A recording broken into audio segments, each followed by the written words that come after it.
அஸ்ஸலாமு அலைக்கும் வரஹ்மத்துல்லாஹி வபரகாத்துஹு. தினமும் ஓர் இறைவசனம். மறுமையை விட இவ்வுலக வாழ்வில் திருப்தி அடைகிறீர்களா? மறுமைக்கு முன்னால் இவ்வுலக வசதி அற்பமானது. திருக்குர்ஆன் அத்தௌபா 9வது அத்தியாயம் 38வது வசனம். அன்புள்ள சகோதர சகோதரிகளே, அல்லாஹுவின் கட்டளையையும் ரசூலுல்லாஹி ஸல்லல்லாஹு அலைஹி வஸல்லம் அவர்களுடைய வழிமுறையையும் பலர் துணிந்து புறக்கணிப்பதற்கு காரணமே அவர்களுடைய உள்ளத்தில் ஏற்பட்டிருக்கக்கூடிய இவ்வுலக வசதிகளை பற்றிய ஈர்ப்புதான்.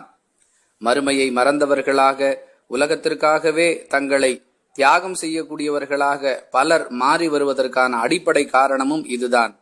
அவர்களுக்கு எச்சரிக்கை செய்யும் விதமாகவே இவ்வசனத்தில் அல்லாஹ் பேசுகின்றான். மறுமையை விட உலகத்தை பெரிதாக எண்ணுவது தவறு என்பதே இவ்வசனம் போதிக்கக்கூடிய பாடம்.